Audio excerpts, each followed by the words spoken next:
Arkası yarın.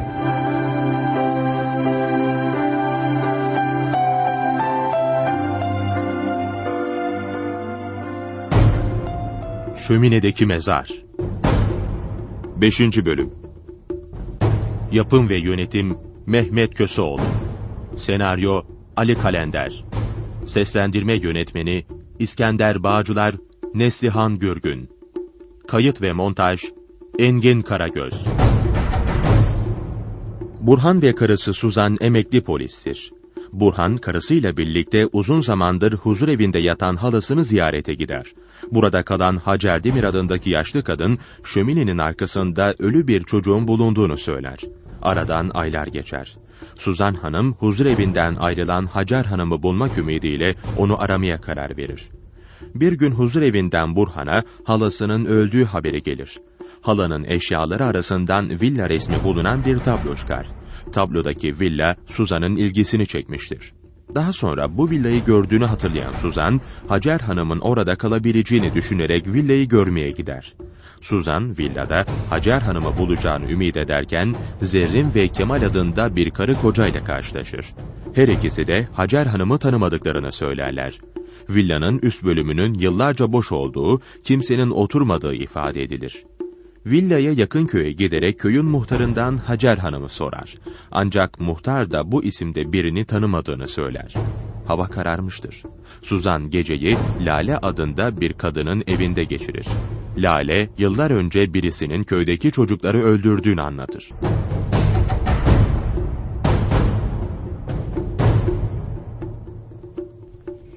Peki polis katili buldu mu? Onlar elinden geleni yaptılar. Bana kalırsa polis katili biliyordu. Ama ne çare ki elinde delil olmadığı için tutuklayamamışlardı. Her neyse. Çok korkunç günlerdi o günler Suzan Hanım. Hepimiz korkudan dehşet içindeydik. Kimse çocuğunu evden dışarı çıkartamıyordu. Peki siz bu köyde yaşayanlar katilin kim olduğu hakkında hiçbir bilgi sahibi olamadınız mı? Yoksa katil köyden olmayan yabancı biri miydi? Evet, öyle düşünüyorduk. Niçin dersen bunca yıl değil çocuk öldürmek, bir kimsenin tavuğuna kış bile denmemişti. Ama ben onun yabancı biri olduğunu hiçbir zaman düşünmemiştim. Neden? Yabancı biri bilmediği etmediği bir köye gelip de niye çocuk öldürsün ki? Bence o adi katil bu civarlarda yaşayan birisiydi. Ama polisin elinde delil olmadığı için de bir şey yapamıyordu sanırım. Bahsettiğim bu cinayetler ne kadar sürdü? Aşağı yukarı 6 ay sürdü. Sonra birdenbire durdu. Ama köylü o kadar tedirgin olmuştu ki uzunca bir süre korkusunu atamadı üzerinden. Bana kalırsa katil buradan ayrılıp gitmişti. Hemen ardından da köylü dedikodu üstüne dedikodu yapmaya başladı. Nasıl bir dedikodu bu? Herhangi bir nedenle köyden gidenlerin ardından. Evet, mutlaka gidenlerin katil olduğunu düşünmüşlerdir, öyle değil mi? Kesinlikle. Kim köyden ayrılırsa hemen arkasından onun katil olduğu söyleniyordu. Siz köylülerce çocukları öldüren kimdi Lale Hanım? Burada oturan herkes bugün gittiğiniz o aşıklar evinde oturan Kemal Efendi'nin katil olduğundan kuşkulanıyordu. Gerçekten mi? Evet.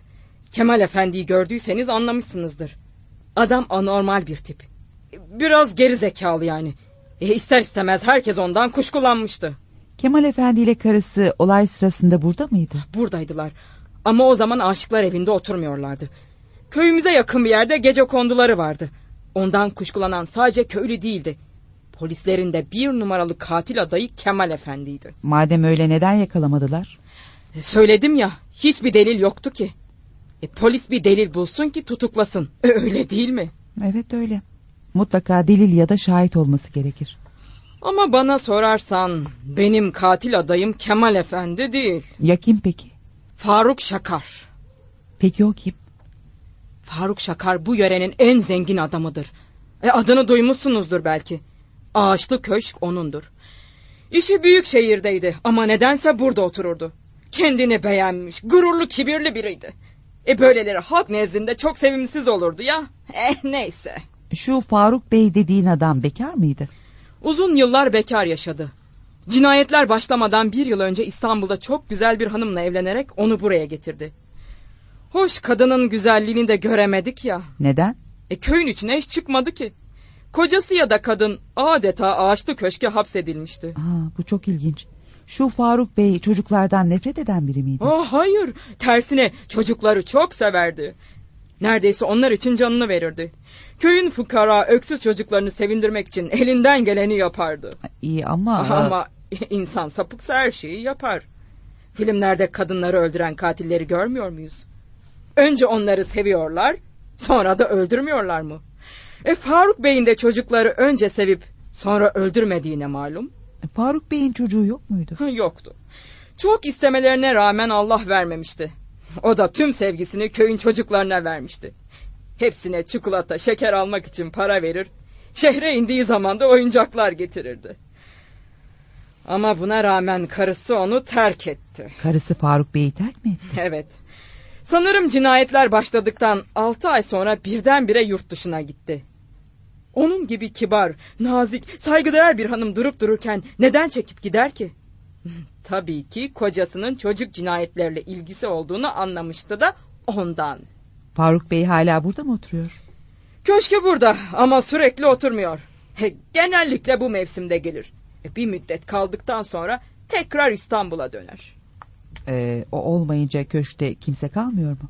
Bekçisi var. Hem bahçeyle ilgilenir hem de evi korur. Ayrıca Kezban Hanım var. Eskiden Faruk Bey'in kahyasıydı. Hala köşkle ve Faruk Bey'in işleriyle o ilgileniyor. Faruk Bey'i karısının terk ettiğini söyledin. Bir daha dönmedi mi? Hayır. Öldüğü söylendi. Ölmüş demek. Evet. Yurt dışına gittikten sonra orada ölmüş. Zavallı kadın. Kocasının katil olduğundan şüphe edince bunu kendisine kar yaptı herhalde. Her neyse. Yeteri kadar gevezelik ederek sizi de tedirgin ettim. Artık yatsak iyi olacak. Evet, yatalım. Evde derken yatarım. İyi geceler. Kahvaltı için sabah 9'da uyandırırım sizi. Teşekkür ederim. Sana da iyi geceler.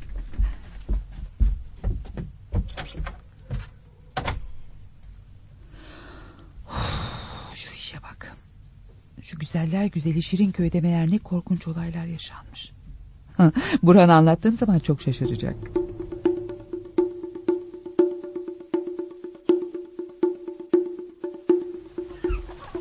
Günaydın Suzan Hanım. Nereye böyle? Günaydın Kezban Hanım. Cep telefonumun şarjı bitmiş. Şarj aletimi de yanıma almadan çıkmışım. Kulübeden eve telefon edeceğim. Sonra da gidip emlakçı ile konuşacağım. İnşallah aradığınız gibi bir ev bulursunuz. İşiniz bitince bana uğrayın da birer kahve içelim. Tamam, uğrarım. Bekleyeceğim. Belki Kezban denilen bu kadından da bir şeyler öğrenebilirim. Köyün en eskilerinden biri dediler.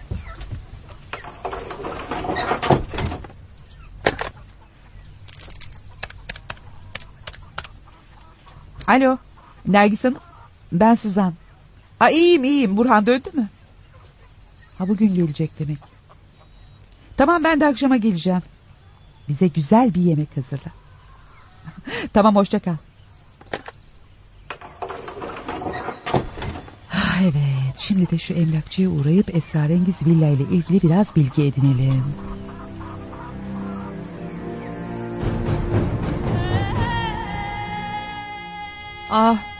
Karaçalı köyünün yukarılarında bir ev gördüm. Sanırım adı Aşıklar Evi.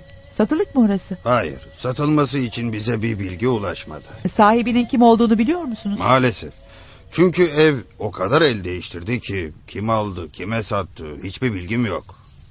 Villanın alt kısmında bir karı koca oturuyor. Üst tarafı boş. Ve evet, çok uzun yıllar önce o zaman evin sahibi kimse alt tarafı Kemal Efendi ile Zerrin Hanım'a vermiş. Asıl sahibinin yurt dışında olduğu söyleniyor. Bu yüzden de ev harabe halinde. Onun için de satılacaksa ya da kiralanacaksa o işlere avukatlar bakıyordur. Hangi avukatın baktığını biliyor musunuz? Hayır. Peki, teşekkür ederim.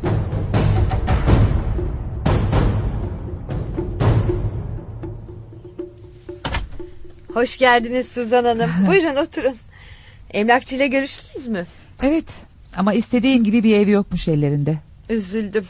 Kahveyi nasıl içersiniz? Orta şekerli lütfen. Şimdi yapar getiririm. Sehpanın üzerinde günlük gazeteler var, okuyabilirsiniz. Bakalım gazetelerde neler var. Hay Allah. Gazeteyi alırken mektuplar yere düştü. Sanırım postalanmak üzere hazırlanmış bunlar. Şefika Tatlı, Gökkuşağı Huzurevi Lalapaşa. Anlaşılan Kezban Hanım'ın bir yakını huzur evinde kalıyor. Ne yapsak acaba? Burhan'la ben de yaşlanınca huzur evinde mi yatsak? Evet, kahveleri getirdim. Buyurun. Teşekkür ederim Kezban Hanım, zahmet verdim. Rica ederim, ne zahmeti. Az önce gazeteleri alırken sehpanın üzerinde bir mektup gördüm. Lalapaşa'daki bir huzur evine göndereceksiniz galiba. Evet, yani orada bir yakınım kalıyor da ziyaretine gitmediğim zamanlar mektupla hatırını soruyorum. Tabii iyi yapıyorsunuz, yaşlıları unutmamak gerekir. Kocamın rahmetli halası da İstanbul'da bir huzur evinde kalırdı. Dün size sözünü ettiğim şu Hacer Demir adlı kadını da orada tanıdım zaten. Nasıl, Lale Hanım'ın evinden memnun musunuz? Evet, hem de nasıl. Oda ve yatak tertemiz, yemekler nefis. Bana orayı bulduğunuz için size teşekkür ederim. Nasıl, size söylediğim gibi çok konuşuyor değil mi? Umarım başınızı ağrıtmamıştır. Çok konuştuğu doğru ama anlattığı hikayeler oldukça ilgimi çekti. Onun her anlattığına inanmayın. Laf olsun torbada olsun misali konuşur işte. Burada çok kalacak mısınız? Hayır, yarın eve dönmeyi düşünüyorum. Aslında satın alabileceğimiz gibi bir ev bulsam çok iyi olacaktı. Şu Aşıklar Evi'nin boş olan bölümünü satsalardı orayı alabilirdim. Neden ille de orayı almak istiyorsunuz anlamadım. Evi gördünüz, dökülüyor, harabe halinde. Dünyanın masrafını yapmanız gerekecek. Evet, biliyorum ama çok sevdim orayı. Villanın sahibini öğrenebilsem. Siz bilirsiniz herhalde, ömrünüz burada geçtiğine göre. İnanın sahibi kim, ben de bilmiyorum. Ev o kadar çok el değiştirdi ki insanın aklı karışıyor. Kapı çalınıyor. Faruk Bey, siz de nereden çıktınız? Az önce geldim. Biliyorsun bu mevsimde gelirim. Girebilir miyim? Tabii, buyurun. Özür dilerim. Misafir olduğunu bilmiyordum. Kezban? Tanıştırayım, Suzan Hanım. Bu bey de Faruk Şakar. Sizinle tanıştığımıza sevindim Faruk Bey. Sanırım Ağaçlı Köşk'ün sahibisiniz. Bakıyorum hakkımda bir şeyler öğrenmişsiniz. Küçük yerlerde insan çok şey öğrenebiliyor. Dün gece evinde kaldığım pansiyon sahibi hanımla uzun uzun lafladık. Köyü ve yaşayanları anlattı bana. Bu arada da sizin adınız geçmişti. Ben bu yörenin oldukça eskilerinden sayılırım. Herkes tanır beni. Ama burada oturmuyormuşsunuz. Köyde yaşamayı sevmiyorum. Ama buranın manzarasına, kırlarına, çiçeklerine aşığım. Her sene bu mevsimde gelir birkaç hafta kalırım. Ayrıca kalmamam için kendime göre bazı nedenlerim var. Yokluğunuzda köşkünüzde Kezban Hanım ilgileniyor galiba. Demek bunu da duydunuz. Sağ olsun Lale Hanım, bütün gece ne var ne yok anlattı işte. Evet, Kezban Hanım eskiden köşkümün kâyasıydı. Benim yokluğumda da hala köşkümün işleriyle ilgileniyor. İnsanın güvenebileceği bir dost olması ne kadar güzel. Neyse, ben artık gideyim. Muhtara aradığı mezarı bulmaya yardım için söz vermiştim. Sizinle tanıştığıma sevindim Faruk Bey. Ben de öyle hanımefendi. Tekrar görüşmek umuduyla. Çaya teşekkür ederim Kezban Hanım. Görüşmek üzere. Her zaman beklerim. O kadın neyin peşinde Kezban? Mezarlıkta kimin mezarını arayacak?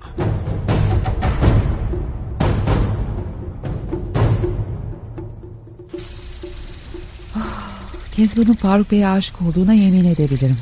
Nasıl da adam hayran hayran bakıyordu. Muhtara yardım edeceğime söz verdim ama kimi taşlar o kadar eski ki isimler okunmuyor. Kimi taşlar da yere devrilmiş. Şu sırtı dönük taşı çevirip kime ait olduğuna bir bakayım. Çok ağır. Çevirdim işte. Evet. Üzerinde bir yazı var. Bakalım ne yazıyor. Sual Sarı burada yatıyor. İşte muhtarın aradığı mezar.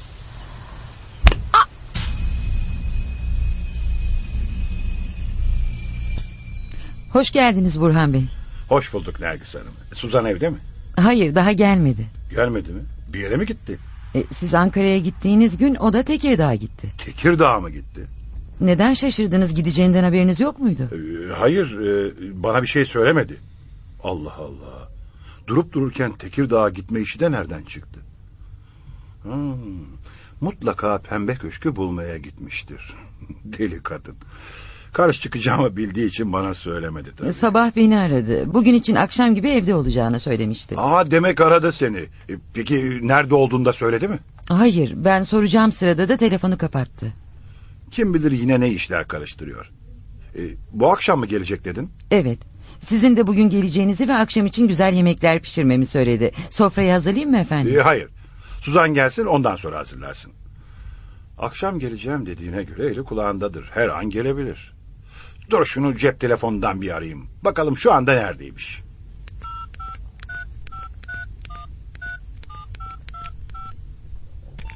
Aradığınız kişiye şu an ulaşılamıyor. Lütfen daha sonra tekrar deneyiniz.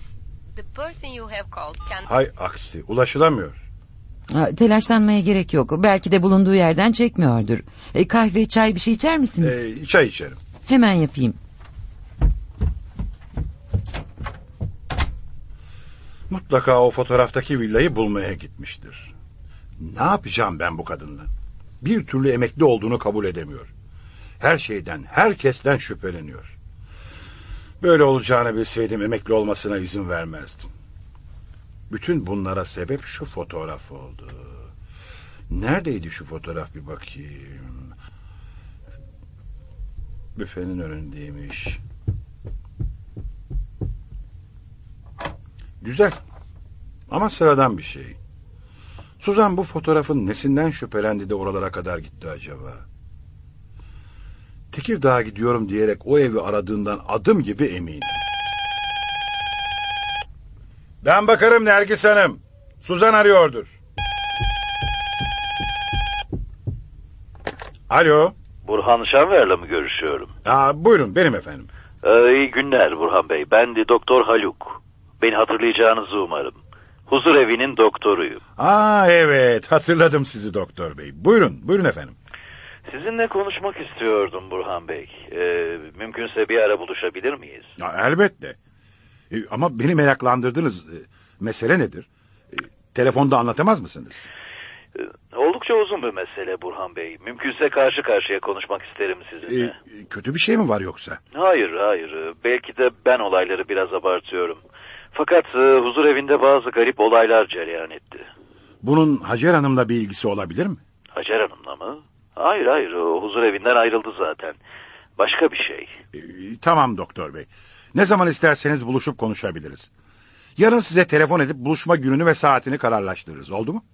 Size telefon numaramı vereyim. Ben sabahları muayenehanemde oluyorum. Telefonunuz bende var Haluk Bey. Halamı huzur evine getirdiğimde bana vermiştiniz. O zaman sizden haber bekliyorum. Görüşmek üzere. İyi akşamlar. Allah Allah. Doktor huzur evinde acayip olaylar olduğundan söz etti. İyi ama bundan bana ne? Çayınızı getirdim. Teşekkür ederim Nergis Hanım. Teşekkür ederim.